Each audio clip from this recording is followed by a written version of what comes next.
In places where you least expect it, eyewitnesses are describing encounters in the wilderness with things that don't match anything else. Two friends in the woods are nearly taken by something that is clearly not human.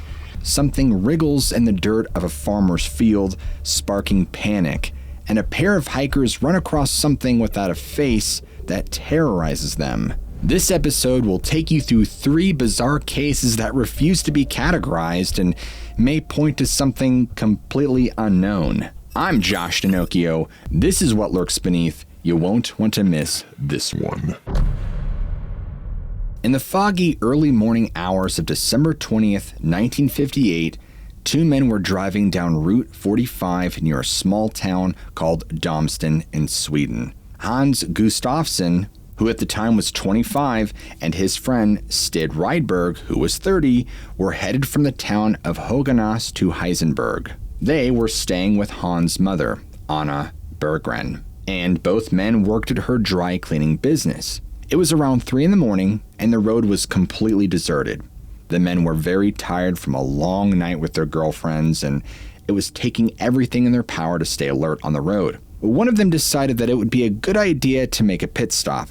They decided to just get out, stretch their legs for a few, and use the bathroom. Well, Hans, who was driving, pulls the car over to the side of the road, and as soon as they step out of the car, they notice a strange glow off to the side of the road, about 150 feet into the trees. Initially, they think that maybe it's just moonlight reflecting off of something metallic, like an old shed or something else. But the closer they look, the more they realize that this glow is just too consistent and too unnatural to be something that simple. No matter what angle they look at it from, it just stays so bright. And eventually, they get pretty curious, and they decide to go check it out. And so both Hans and Stig begin walking into the woods toward this glow, trying to make sure they don't stumble and fall in the dark. But as they get closer and closer, it's not so dark anymore. The light just keeps getting brighter and brighter, and eventually, they reach a small glade marked by a no camping sign. And what they see stops them dead in their tracks, because in the middle of the clearing is this disc-shaped object. It's unlike anything either of them have ever seen before, and it's about 15 feet wide and only about 3 feet high, and it's sitting on what looks like a tripod. Now, the object itself is throwing off this strange glow that is just shimmering and changing colors. But as they're stunned by what they're looking at, they notice movements all around the disc. And they begin to focus their eyes in the dim glow, and they soon realize that there are these bizarre creatures hopping around on the forest floor. And these things, from what they could tell, are about 3 feet long, and they look like gigantic protozoa. Like they're made entirely out of jelly, and they're bluish in color and just bouncing around in this very strange way. And this is about the time that both men noticed the weirdest smell. It can only be compared to like a mixture of burned sausage. It's enough to make them gag. Well, before they can even turn and run, these living jelly beans suddenly rush toward them at lightning speed, and within seconds, they swarm over them, latching onto their arms and legs. And there isn't any heat or cold from their touch, just this weird gelatinous pressure that feels almost kind of like magnetic dough. Now, as you'd imagine, both of them are in a state of complete panic and shock. They're screaming and struggling, trying to break free, but the more they struggle, the tighter the grip gets. And every now and then they kind of manage to pull away from one of these blobs, but the instant they do, another one grabs hold to take its place. Both even try punching these things, but soon realize that their fist passed right through them, and they don't come back out too easily. Now, at one point, Stig punches one, only to have his entire arm enveloped all the way up to his elbow, and weirdest of all, it was almost like these things were anticipating every move that they tried, like they could read the men's minds. Somehow, Stig eventually manages to tear himself away from these things that are weighing him down, and he books it through the trees, straight back toward the car. And as he takes off, he can hear Hans still screaming behind him, and when he's just a few feet away, he takes a chance and glances behind him, and sees that Hans is wrapped around the sign that says no camping, literally holding on for dear life. And by that, I mean these things are dragging away his lower body and pulling him in their direction. But all he could do was watch as Stig keeps sprinting for the car with his own pair of blobs in close pursuit. Stig reaches the car, jumps inside, and immediately just lays on the car horn. He isn't sure why, other than thinking that maybe there's somebody else here who might hear it and come to the rescue. Now, amazingly, it works for a different reason. After a few seconds of continuous honking, the two things chasing Stig turn and leave. And coming the opposite direction towards the car is Hans. He bursts out of the trees as fast as he can towards the passenger seat. He jumps in, yelling about how the blobs let go the moment that the horn sounded, and at the same time, they see the disc-shaped object suddenly rising up from the clearing. And it hovers there for just a moment and then shoots up into the night sky, and disappears. All in all, the entire experience from the moment they spotted the glow until the object disappeared, lasted only about 5 minutes. But it takes about 20 minutes for both men to stop shaking enough so that they could drive home. And during that time, the foul stench just lingered in the air. It was stuck in their nose. And after they had calmed down enough to drive, they headed straight towards Hans' mother's house. But of course, they didn't tell her or anybody else about what happened. They were just in such a state of shock that they were afraid that if they told people what they had seen, nobody would believe them. They would be labeled crazy or liars. But over the course of the next 3 days, both men showed signs of their fight with these. They had visible bruises on their bodies where these things had grabbed them, and their eyes were red, and Stig in particular was severely affected. The 72 hours that had transpired since, he hadn't slept. Every time he would try to sleep, he would just jolt awake in panic. Now today, we would have recognized a lot of their symptoms as consistent with PTSD. Now, the two men couldn't keep it a secret anymore. They sat down with Hans' family and they told them everything. Hans' mother was obviously deeply concerned, and not only because of what her son and his friend claimed to have experienced, but also because of their physical condition and Stig's inability to sleep. Surprisingly, Anna believed them, and she decided that this story needed to be told. So she contacted Sweden's largest newspaper, the Helsingborgs Dagblad, and reported the incident. It was a decision that would thrust both men into the spotlight in a way they never expected. Now, once the story went public, it of course spread like wildfire, and eventually all around. This story circulated so much in the public that it caught wind in UFO circles and became known as the Domston Blobs, or the Domston Jellybags. Of course, not everyone was so quick to believe. Now, a few weeks later, on January 7th, 1959, a Swedish ufologist named Sven Schallen interviewed Hans and Stig about it. And just 2 days after, on the 9th, they were called into the police station for an official interview.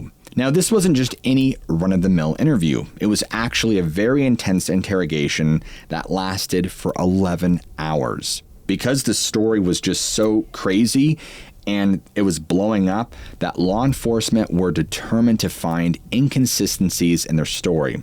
And so they questioned them both separately, and together they went over every detail multiple times with a fine-toothed comb. And again, they were looking for any hint that this might be a hoax or a made-up story. And determined to prove that this was fake, they even went as far as to secretly record both them when they were alone, hoping to catch them contradicting each other. But no matter how hard they tried and pried, and they just couldn't catch Hans or Stig in a lie. Both of them maintained the exact same account of what had happened down to the smallest details. There were no inconsistencies or anything to suggest that they were lying. After the grueling police interview, the men were given medical and psychiatric evaluations, and the results of these tests only added to the mystery. Both were pronounced physically and mentally sound. There was no evidence of drug or alcohol abuse, nor any mental disorders that suggested they had hallucinated. Now, of course, in the midst of all of this, the Swedish military declared that this was just simply a hoax. But of course, even they offered no explanation. Unfortunately, whatever the truth may be, the Domston Blobs remains one of the strangest and weirdest cases to come out of Sweden. When you hear about people encountering things like what we just talked about, blob monsters, you probably think back to old cheesy sci-fi movies. Well, interestingly, Hans and Stig's encounter with the Domston Blobs took place just over 3 months after the original horror film, The Blob, debuted.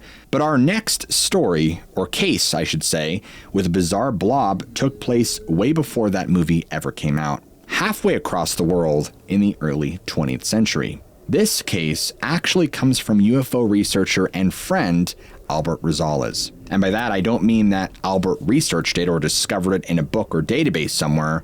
It was actually a story that he heard from his own grandmother. So according to his grandmother, the encounter took place near the small town of Jicotea in Cuba. In 1915, 2 men were out on horseback patrolling the perimeter of a large sugarcane plantation. These men were armed guards hired by the owner to protect the crops from any thieves.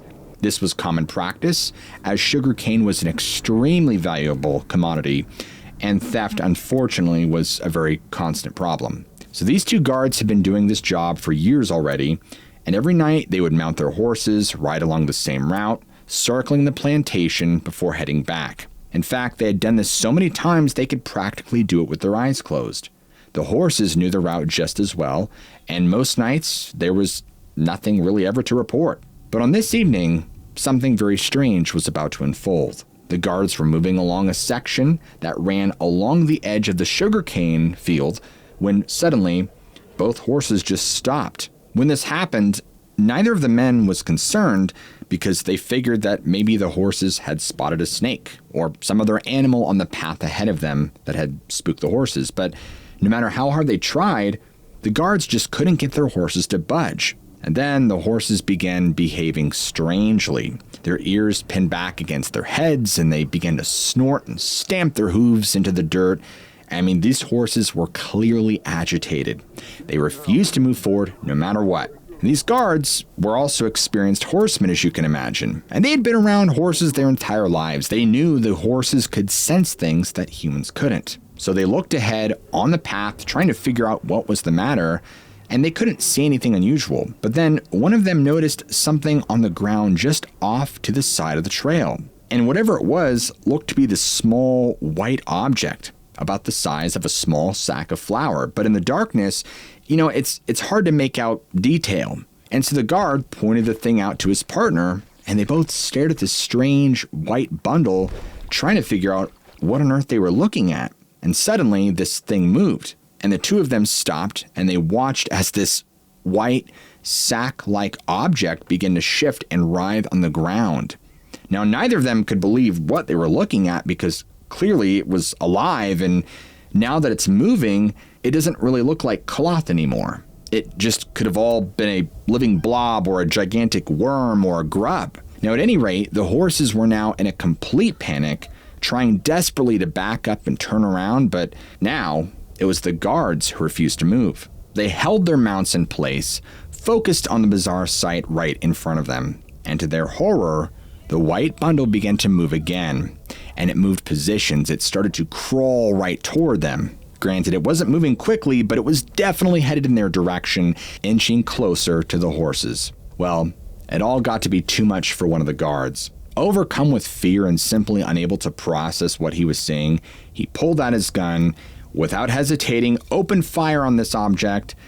And guys, this is where the story really gets into what we call the tall tale territory. So bear with me.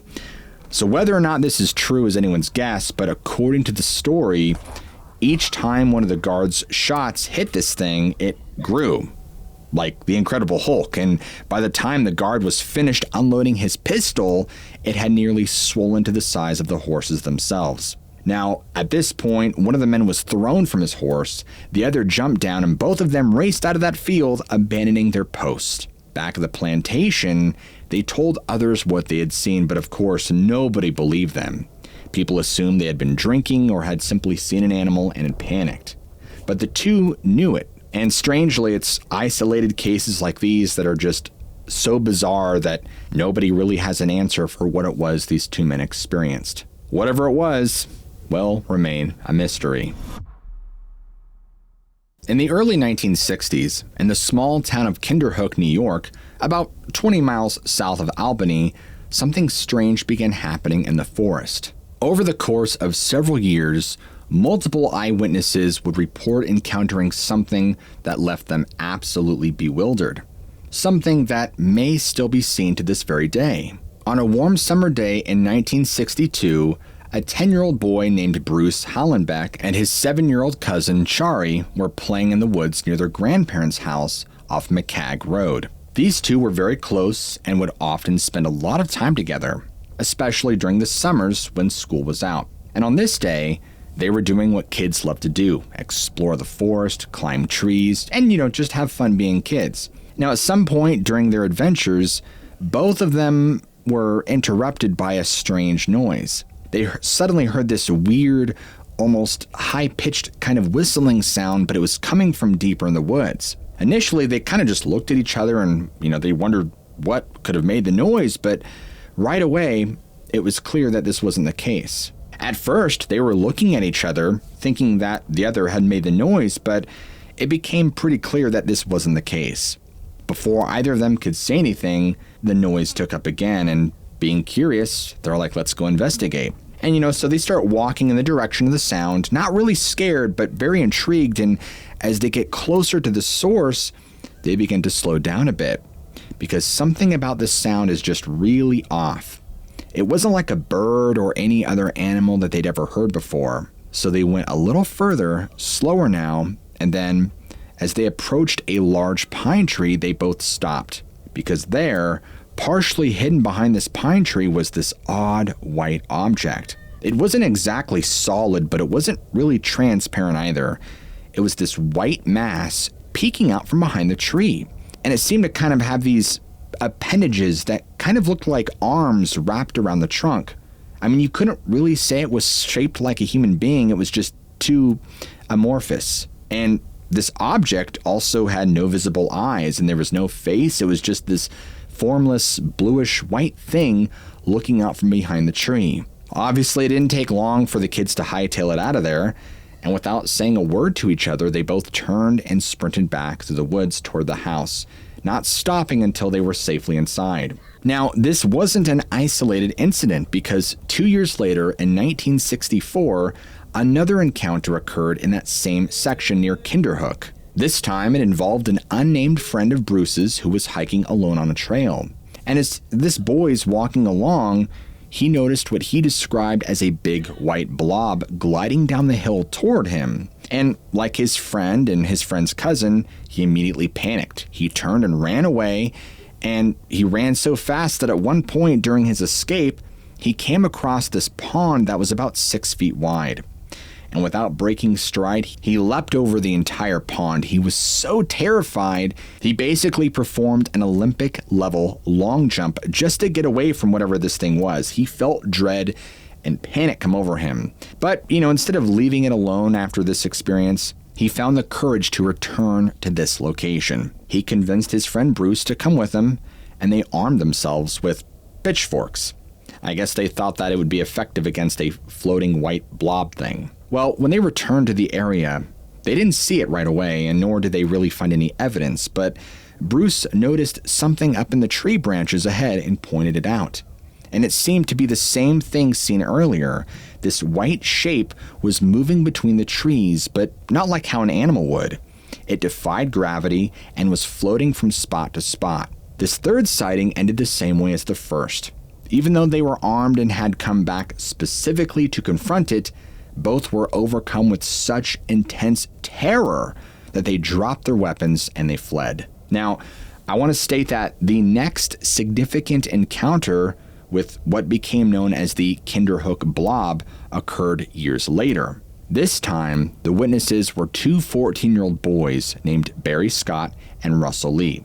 They were camping in the woods near Kinderhook. Barry and Russell had set up a lean-to in a small clearing, and after hiking and exploring, had settled in. They were probably telling ghost stories or talking about school or girls or, I don't know, whatever things 14-year-old boys talked about then, but at some point, they both heard something shuffling outside. Now listen, if you're in the woods, there are a lot of things out there that make noise. And at first, they figured it was probably a raccoon or something, but they were experienced enough that with the outdoors, the more they couldn't really put two and two together, that the movement and the shuffling just didn't really match any four-legged animal. It was very deliberate sounding.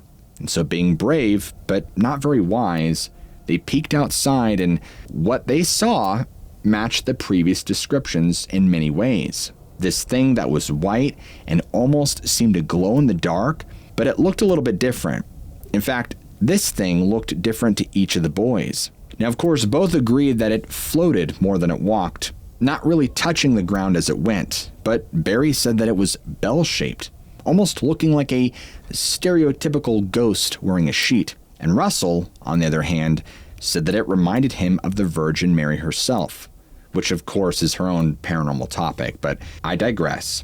As the boys watched, this entity seemed to notice them as well, and before they could run, it just simply disappeared. But that's not where our story ends. Going back to Bruce, who first saw the Kinderhook Blob, on September 24th, 1980, there was another incident. But this one was different because it involved his grandmother and some of his cousins who reported hearing strange noises coming from the backyard of their grandparents' home. Now, according to Bruce, one of his cousins grabbed a shotgun, went outside to investigate, and what he reported was, again, a little bit different from what everyone else had already described. The being he described was walking on two legs, and it was maybe more solid, more physical than some ethereal blob. But it didn't seem to bother the family and just kind of melted back into the woods like every other story. Now, for decades, there was very little mention of the Kinderhook Blob outside of rumors and stories shared in the community itself. But in 2017, a few more encounters had surfaced.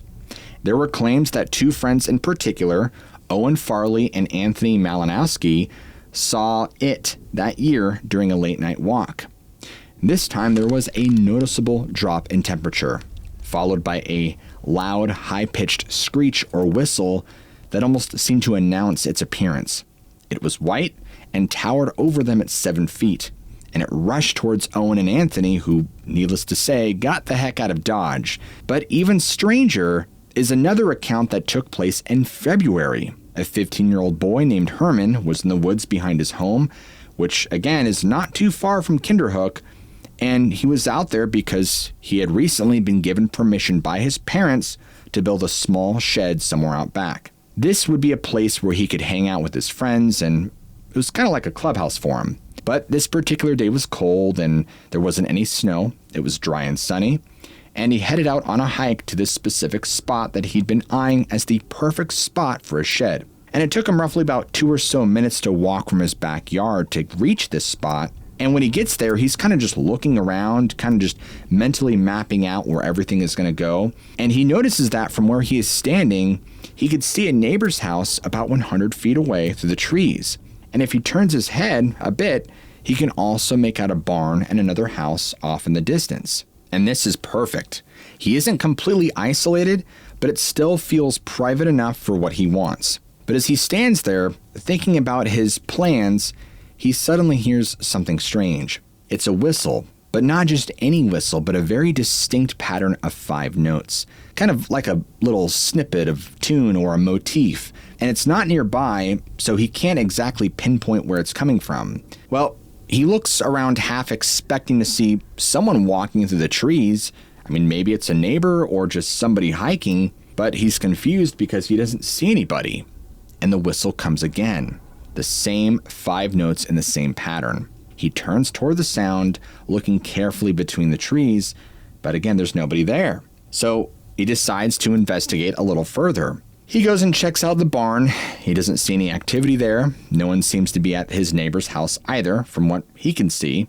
But the entire time, this whistle just keeps repeating over and over. And he's very sure it isn't a bird singing. I mean, it's very clearly, it just has a human characteristic to it. Unfortunately, he came up empty-handed and just goes back to his spot. And he's trying to ignore this whistle. And he keeps telling himself that it's someone deeper in the woods hiking, completely oblivious that Herman's out there too. That has to be it. But as hard as he wants to concentrate on where to build his shed, it just keeps getting his attention. And he notices something weird, that he can't exactly tell where it's coming from. And worse is that it seems like it's coming from everywhere, like he's being stalked by multiple people. And then he's like, you know what?